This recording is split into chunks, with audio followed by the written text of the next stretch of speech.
For more great content, hit the subscribe button and ring the bell. Hey everyone, Tyler Feel on Fire Erzberger here with Showstopper, your best source for Valorant news and interviews. This week, unfortunately, Yinsu Collins cannot be here. Hearts out to her as she, prepares and does her other duties over at the EMEA Challengers with Riot.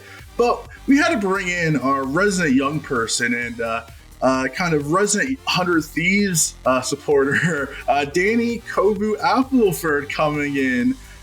Danny, we said we're going to bring you in when 100 Thieves has some news. So we brought you in. How you feeling, buddy? It's going. I think the whole internet exploding over the recent news is kind of how we all feel. But we'll get to that because we have a special guest on today. We couldn't talk 100 Thieves without another 100 Thieves specialist. So we really had to bring someone who was close to the team, someone who really was in the inner workings of, the ecosystem over there. Well, what better than a man who's actually at the 100 Thieves Cash App Compound right now? It is Eccles coming in, the former IGL of 100 Thieves, here to talk about everything that's gone on in the past week. How you doing, man? Yeah, I'm doing good. Well, as good as I can, but yeah, I'm having a good time. Thanks for having me. I think the first question is obviously, I've always been a big fan of you. We've talked for years since like the beta. I think one of the first interviews I did in Valorant was you back when, the game was just in closed beta, and you've always been such an awesome person to talk to. And I was so happy to see you on Earth. You were so happy to interview, hang out, and then 2 games into VCT Challengers, everything seems to be, going well into it. You're memeing on Twitter saying we're already qualified, we're good. 2 weeks out, 0-2 start, losing to C9, who I believe many people believe is top 2 at least in NA right now, and then to the Guard in the recent weeks. And this past week it was announced that you and BabyJ, the Sentinel player on the team, were dropped. So we'll just kind of start from there. Was it a shock to you when it happened? What was kind of the time frame of you knowing when you were let go, when you were going to be released? Was it right after the Guard series? Just kind of put us through kind of the timeline from the Guard series to when you know that you were dropped. Well, I remember it was the day after. It was in the morning. I don't remember exactly what time, but I remember it had a late night. That loss, I think it's like, I've never lost 13-0 before. And obviously in that fashion, I was like devastated. So I was just sat at my PC, just like lost at like what to do. So I had a very late night. So I woke up late, and I wake up to like a message in the group chat by Jacob, I think he's VP of esports. And he says, I'm going to send everyone time to an individual meeting today. And at that point, I've been here before. It happened to me in Liquid when you have an individual meeting after like a rough loss. It's not good. It's like at that point I was like, okay, right, I might be gone here. And that was, we had that meeting with him, I think like 2.5 hours before the tweet came out.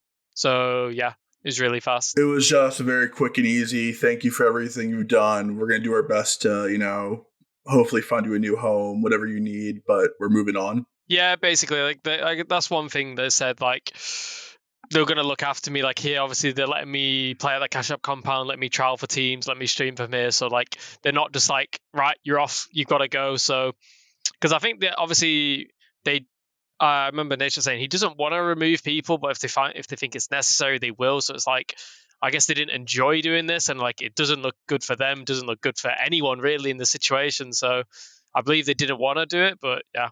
Nadeshot kind of talked a little bit in his video after you guys were released that it was sort of less of a performance issue and more of a team dynamic issue. Would you agree with that? Yes and no.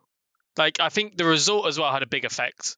But I think for the team dynamic, there was definitely like different minds. But that's obvious because we've all come from different teams. We've all come from different ways of thinking, different play styles.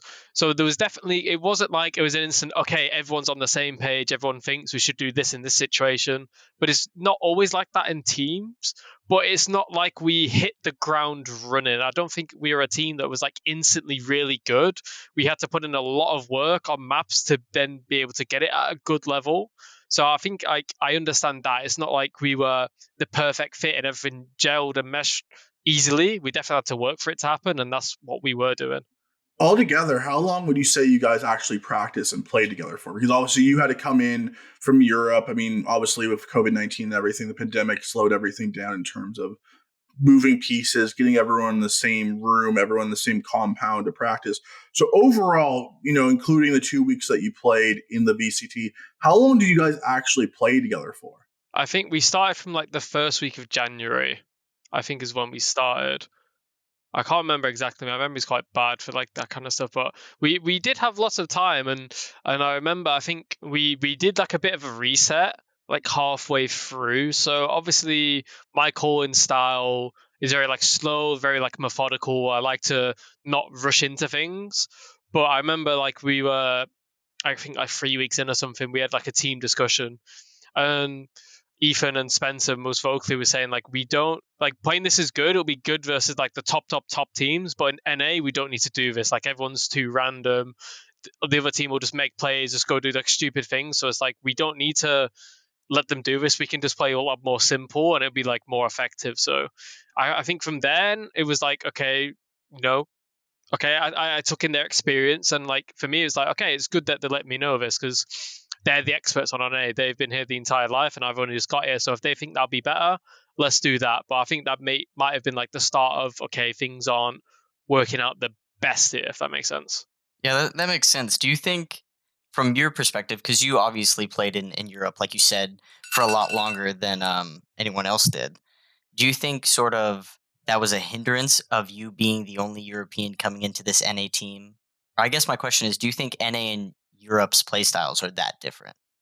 Yeah, I do think they're different. And I just think the cultures and the way you approach things are a lot different. I think the practice in EU is a lot more strict and a lot more serious. I think NA is more like relaxed, laid back, old type thing. So that's one of the things I wanted to bring into the team, because in my head, I'm not a Nitro, I'm not a Steel, and BabyJ is not like a CNED or a TENS, all these people they got linked with. Like we actually have to work, and when we practice, we need to have good, efficient practice that like we learn from and we get better from. And it's not like we can just turn up on a server and beat people, especially like top teams in NA Valorant. So during your practice time, you said that, it always kind of felt like a squeaky wheel. It was always very hard to come together. How were your scrim results? Were there good times? Were there times where you felt confident, or was it always kind of a struggle against probably especially the top teams that you were trying to, aim for? Because Hunter Thieves made this move not just to be, a top 6, top 18. They're making moves to win trophies. It seems like that's the Nadeshot's only goal in Valorant, is to make international tournaments and win trophies. So how was the practice overall? And did you guys ever have really a honeymoon period where it did feel like things were clicking? We were really good in practice. Well, not really good, but we were good in practice. Like versus the top teams, we played a lot better. And I think that's just like the mindset of like when you play other top teams, you want to beat them. But like if you're playing like a lower tier team, or like people like subconsciously will start slacking off. It's like, it doesn't matter, it's a scrim. But like the scrim results were pretty good. The only time the scrim results were bad on like is like towards the start, when it's like, okay, we're finding out how we play, which is like expected, we use like periods of time to where we find out how we want to play, what works good for us, what doesn't work good for us. Because obviously we were trying to work out our style, and like we did, we changed agents. Obviously Asuna was changing a lot, had Ethan changing, we had Spencer change it, well, not off silver, but like him changing on the other maps and trying things. So it's like there was an adjustment period for sure, but then I think we got into like a good flow of things. But we would be quite hot and cold during the practice. I think for me, one thing that stood out is like after like we had, like the weekend when we came back, we were very slow, and we would like take backward steps, which is something for me as an IGL, like a leader of a team, I need to figure out for the future how to like prevent that. Like what can I do to like, okay, we've had 2 days off, how do we come back in and try and keep the same level we had on a Friday where everything's going good? Remember, like we're playing really, really good Valorant, our reactions are really good, to then like the Monday it was like being cold, people not forgetting, people like not remembering what we do. So that for me is something that I've like taken back from this, like how do I solve that problem? Because I don't think it's just this team, I think it's like quite a few teams that have that. Was it difficult to kind of come into a team that already had a core? Obviously, Ethan and Hiko, they're not the scariest of guys. Like Hito is one of the most personal people in the entire Valorant, but he also is a 10 plus year veteran in esports. Ethan, was on top teams in CSGO. Asuna has already become one of the biggest stars in Valorant. Was it difficult coming into a team that already had these big personalities? And in terms of Hiko and Ethan, was it difficult, shot calling for people who've had so much experience in the space, who have so much experience not only in Valorant, but in CSGO as well? I wouldn't say it's difficult. Like, the guys are lovely. Like, they didn't make anything difficult for me. I think the main thing is that me and Ethan didn't see eye to eye on some situations. Like, some situations he wanted to play like this, and some situations I wanted to play like that. And it's like, I think at the end of the day, we were both right in our own ways. It's just like what we wanted to do as a team. But like I said, I think the hardest thing for me is because obviously I'm a IG. I have experience in Valorant, but I don't have the level of experience that they do in like other games and like competing at top level teams the entire time. So I think it's hard for me to get into a team like this and get them to like respect everything. And obviously I didn't really want it to be like my way or the highway, as they said. Like, I think previously I think they had that and they didn't like it, so they wanted to be more like open about stuff. And so I let that, like, okay, like, we can discuss things through, we can talk things out to how we think as a team is going to work best, instead of just being, no, I'm the boss, it's my decision, you do everything my way. So we went for that approach, and I think it helped us in some times, but didn't help us in other times. Was there ever a point where they were going to have you switch off of your kind of like smoke role to see if that fit the team better, or were you always kind of be that Astra smoke player? I was always going to be the Astra smoke player. When they were trialing and when they wanted me, they said they just want an Astra smoke player, like, to just be steady at that. And I don't think anyone else on the team would really suit that role. So I think it's like one of those where something that I'll talk into about the comps and stuff. Like, when you pick up a player, there's no point picking up a player to then try them on an other role. You've got that person to fill this role. It's like with Hunter, like, in my head, we get him because he's a really, really good Cypher and Killjoy, like, he's not a Sentinel one trick, but that's like his specialty, Then to then have Hunter on like a different agent would be kind of cap, if that makes sense. Like, you don't get the best out of your players at that point. So I don't think that was ever an option for like me to go to a different role, and it makes sense that that wasn't. How do you feel about the roles now? Obviously, it does seem like 100 Thieves have totally reconfigured their roster, obviously bringing in Bang to play more of that flex role. He can play KO. He can play the secondary duelist alongside Asuna. And then, obviously, I think the big thing everyone's talking about is Hiko putting down the bow and arrow, retiring the Sova. Sova seems to become much more of a carry agent in the last, half year or so, seeing players like Saucy, Crashies kind of be the backbone of their teams. Not being able to play such a passive role. He's now being shifted over to the Sentinel role, playing Killjoy, even Chamber in recent maps. So how do you feel about the reconfiguration of 100 Thieves as a whole in terms of putting Hiko onto a Sentinel and Ethan taking over that initiating main Sova role? I think it makes a lot of sense. And when I joined the team, so I officially joined before Hunter. I was a part of the discussions for the final player, and this was something that they wanted to try as well. They wanted to try Ethan on the Sova, Spencer on the Sentinel, which I think it makes sense because obviously Spencer's like a natural lurk of MCS, like an anchor player as well. So the Sentinel would more naturally suit him. And I think Ethan as a player, Ethan's very, very smart and he's very, very dedicated. I've not seen anyone like Ethan. He kind of reminds me of Sliggy. Like, Ethan will just go on the server and just start learning shock dart lineups for Spencer on Sova, and like he'll just go onto Viper, maps with Viper, and he'll start learning stuff. So he's like, Ethan is like very well suited to be like an IGL and to be like a Sova player in general, because like he just likes finding these things, like these little niche plays he can do.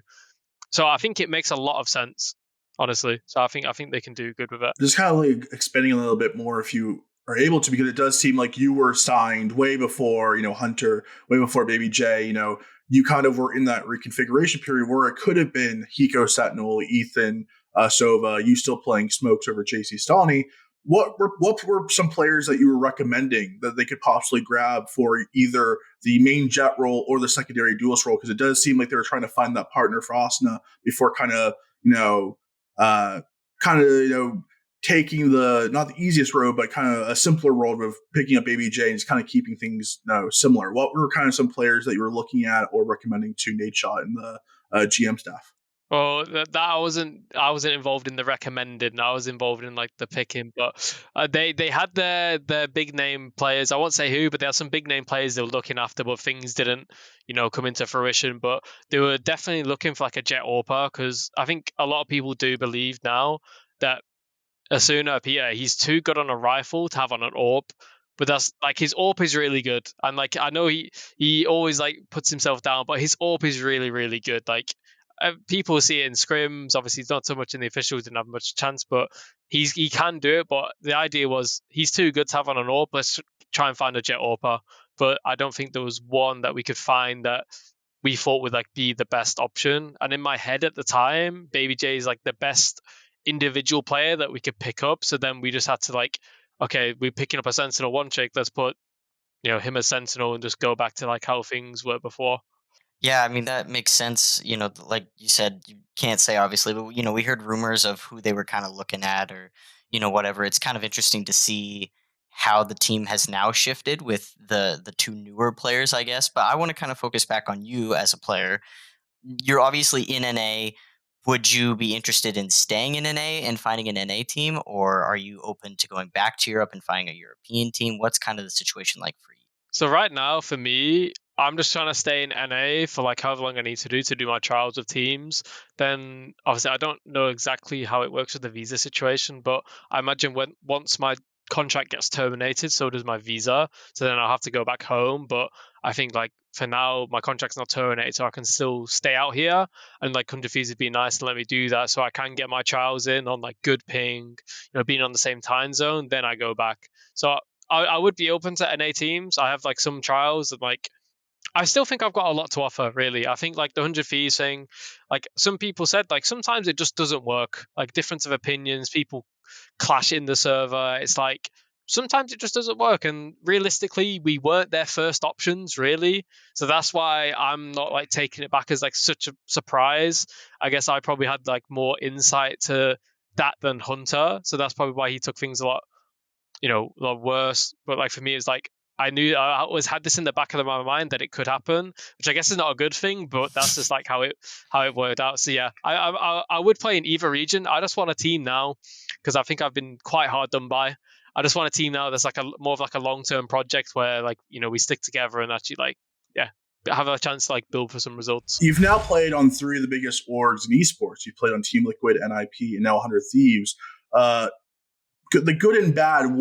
How has 100 Thieves worked and kind of treated differently from management to ownership, different than the two other orgs you've played for? Like, what's different about them that you've kind of realized while being a part of the org for the last 3 or so months? I wouldn't say there's much difference. I think a lot of it is like the higher ups that make the decisions, actually. Same happened in NIP, like obviously the NIP situation where we signed Dima. He doesn't even get announced, and we all get transfer listed because they want to move the region. It's like all higher ups. Same with Liquid. The Liquid decision was higher ups from what I got told. So it's like that's like at the end of the day, these orgs need like winning teams, and the Liquid one I understood because our team we just didn't have enough firepower at the time. So I go, and now with this one, I think it's kind of the same. Like I think like Bang and JC Stani like individually probably shoot more than me and Hunter, and like in a different way, and like it moves people around, and like we keep Ethan as the IGL. So I think it's just like teams just need to win, and I think this team obviously they lost trust in this team, so that's why they moved on. Because if there was trust in this team, obviously they give us more time to build and work, but I think that was gone for one reason or another. Then it was like, okay, right, if the trust is gone, it's got to go. And like for me, I guess that's like the best thing. If the players lost trust in it as well, then it's not really going to work even no matter way. So I understand that. So from all your practice, it just kind of now that you're kind of can be a bit more open about scrims and everything, the teams you played against. Who are the most impressive players and teams that you faced in NA in the last month or so? Obviously, we're seeing some results now in VCG challengers, but who do you think are the best teams in NA in scrims and which players have really impressed you? V1 surprised me. V1 were really good, actually. Every time we play, I think they're the only team that actually, I think we only played them like 3 or 4 times, but I think every time they beat us. I think that's the only team that actually like we struggled with. So V1 really surprising. obviously we practiced a lot with Optic. Like we practiced a lot with Optic, and it was like nice playing them, like to see how they play. Like I respect FNS a lot as a player. I know those guys like really good. Crashies especially, he's really, really impressive. With Sentinels, Zombs actually, I think because a lot of people give him shit, but actually playing against him, he's really fucking good. Like he anchors sides really well, especially as an Astra. So he's someone who's like definitely like you can feel the value when you play against him. Apart from that, no one like off the top of my head, like I don't think there's like a big difference between top teams in Europe and NA, like individual skill wise. Obviously, you have like your few people, like your Tenses, all this kind of players, like who like shine out a little bit more. But I wouldn't say it's like that much of a difference. At the end of the day, like top level Valorant. People just insta headshot you every round. That's just how it is. Did you steal anything from any of the Astras in NA that you practiced against? I don't think I stole anything specifically from Astras. I think Astra, you really can't do that much with it. But I definitely stole stuff from teams, like stuff from Optic that I've taken. All this kind of stuff is like when you play against it, you're like, oh, that's good.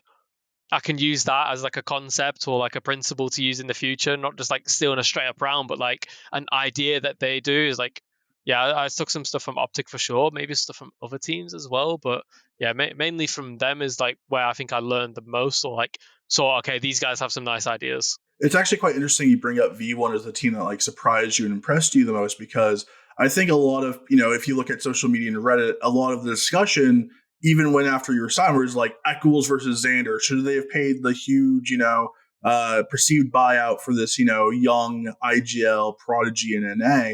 How has it been playing against him, and how do you think of him as an IGL, as a peer and as a rival? I don't know how he is as an IGL, but I will say one thing I noticed from him in ranked.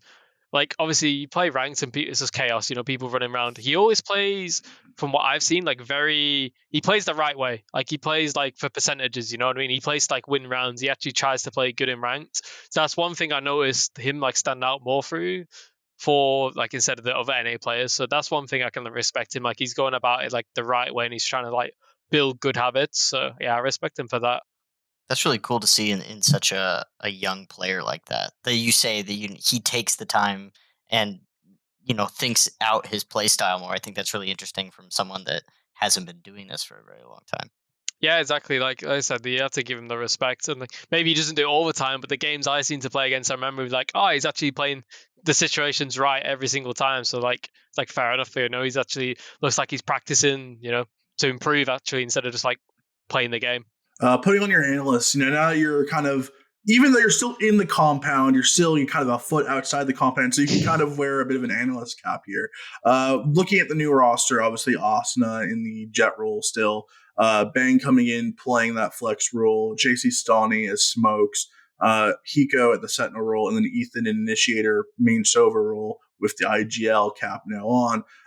Just kind of looking at that team, are you excited about them? Do you think they can do well? Do you think they have enough time to kind of turn things around? Because I think that's one of the main things that Nate Shot kind of brought up in the video. He said of why he had to make this move is because the VCT season is so short. It's literally 5 weeks of group stage play. Bottom two teams don't make it into playoffs, and then your entire year could be over if you don't make that move. So at this new team, do you think they can be successful, and can they be successful quickly? Well, I think we play the two hardest teams in the group just off form. I think the Guard really are in form at the moment, and Cloud9. Like, obviously, I think the NA teams regarded them as the best at the moment. They play like different to like Envy and stuff, but Cloud9 are really good.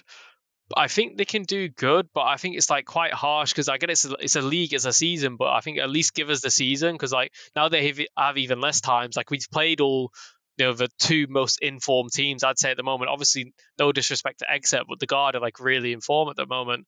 But honestly, if you look back at those games, it should have gone differently. Like the Cloud9 one on Split, okay, we have a slow defense, first official, whatever. But then we come back on our defense. We lose a round to a guy walking out B main because he gets a time and it shoots two people in the back with a frenzy. It's like if we win that round, we're in the game. Most likely win Split, then it could be completely different. And versus the Guard, honestly, we should have won 2-0. Like we do a big comeback on Haven again, but then we throw a few rounds and like all this type of stuff doesn't go our way, and then we end up losing. And we own them on Split. But then obviously then the Ascent happens. So there's a world where we at least get a map of Cloud9 and we 2 other guard, and it's completely different. So that's why I think it's a bit harsh. And obviously the guys coming in now, I don't think they're world beaters. But then again, I'd say probably the same with our team as well. We weren't really this star-studded CNED 10s, Yeaster type team. Obviously you have I'd say Peter and Ethan as more of a stars, but now with Ethan dropping back to the IGL role, he's no longer going to be that kind of star player. He has to play more for himself, and obviously IGL and affects him. You can frag and all this kind of stuff. So yeah, I think Bang is good, and I think JC Stanley are good players. Don't get me wrong. I just don't think it's that big of an upgrade, if that makes sense. I think that's fair to say, and it's they didn't really have that many players to choose from. They had to pick someone that that wasn't already in the VCT main stage. They had to kind of pick from whoever didn't make it, and then you have your TSM and your T1s that probably aren't going to let their players go. But I kind of wanted to back up a little bit. What was kind of going through your guys' heads on that Ascent map that led to the 13-0? Were you guys tilting off out of space, or were you guys still calm and collected and no, we can pull this back? What was kind of that map like for you guys? Still calm and collected. As an IGL, I know that getting frustrated in officials is never going to help. Obviously, I'll do it in practice sometimes, especially when people aren't listening. But for officials, it's just I flip of the switch. I can't lose my head as an IGL or show frustration or anything like that. So we were still trying, and macro wise, I understood how to beat their comp, or how to play against it. Obviously, we expected the KO. We watched the demos for the KO and all stuff, and they put in the Sage. But it's okay, we know how to play Sage. There's only one other team that plays Sage, which is Knights. But we get the basic understanding. It's okay, we need to play a slow game. We need to, destroy the Killjoy setup. We need to go break the Sage wall. Then we can actually play the game. Because if not, they're going to stack us. We're going to run into stuff. And we did that. That's the macro understanding. But then obviously then we do some stupid mistakes. Some individual plays don't work out. Then they have an AWP early, and we struggling to play slow versus the AWP because it gives us time to get his picks. It's very, very hard to play against. But a different day, obviously it's never that bad. I think it was more of a freak result that we get 13-0'd. I think even with our comp being as bad as people said, it's we should never be getting 13-0'd. And if you look at it, not one of us got over 5 kills. It's just it's just one of those. It's I was still calling, we were still mental in it, we were still trying, but literally nothing worked. And when we were about to win a round, can Sire player just jumping updraft CT kills 4 people, and it's give me a break, But we spoke about it. There's different ways we should approach it. We should have tried to split more, but I think it was more okay, we get a kill, we just want to play simple, but we're not able to.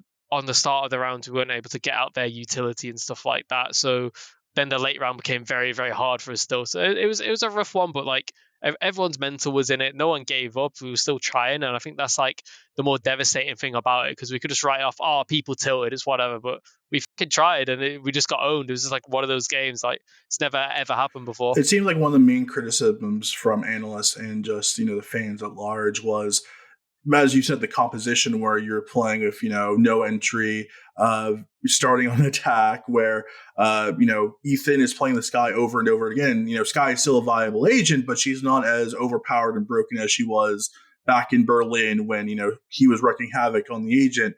Was there practice with the KO? Was there practice with different compositions? Was there, trying to find different ways to put someone on an entry so that, Asuna could play a chamber kind of role?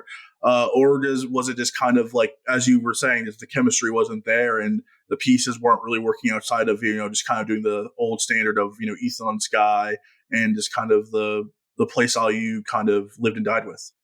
So for the comp makes sense for how we wanted to play. Obviously when I came into the team, I wanted Ethan on KO and literally every map. But I think he's the one person in the world really that can make Sky work. Right, has like the IQ for it, has the individual skill, and like he literally has set lineups at every flash he throws, which I've never seen on a Sky. Like most Sky players just wing it, but he had like actual like lineups. So it's like, okay, right, Ethan's still good on Sky, we can make it work. So like our idea is, okay, we want to play a slower, more default game. Let's get the value out the dog instead of like, you know, with the KO where you played like a lot more fast and stuff like this. With a chamber, that was like more of like a recent thing. Ethan proposed it, like he wanted to play the chamber, but then I was like, I don't want no flashes for officials because that. So I guess it's like hindsight by me by not realizing. I said, okay, I don't want no flashes for officials, but then we put Peter on it and we have no duelist for it. But like we never came into that problem in practice before where we literally couldn't get out bomb sites, and like we wanted to play slow, let the dog get the value. Then instead of like forcing it, like dashing out, we just like scale up like you would do in CS, you know, just like go together, just trade as a pack instead of like a jet dashing out. So in theory, it could work, but just like in reality, all our problems got like multiplied by 10 for like the official. Like we couldn't get out anywhere. Then when we couldn't get out, we didn't have like a jet to like force it and like create some situations for us. So it was a difficult one. Let's just say that.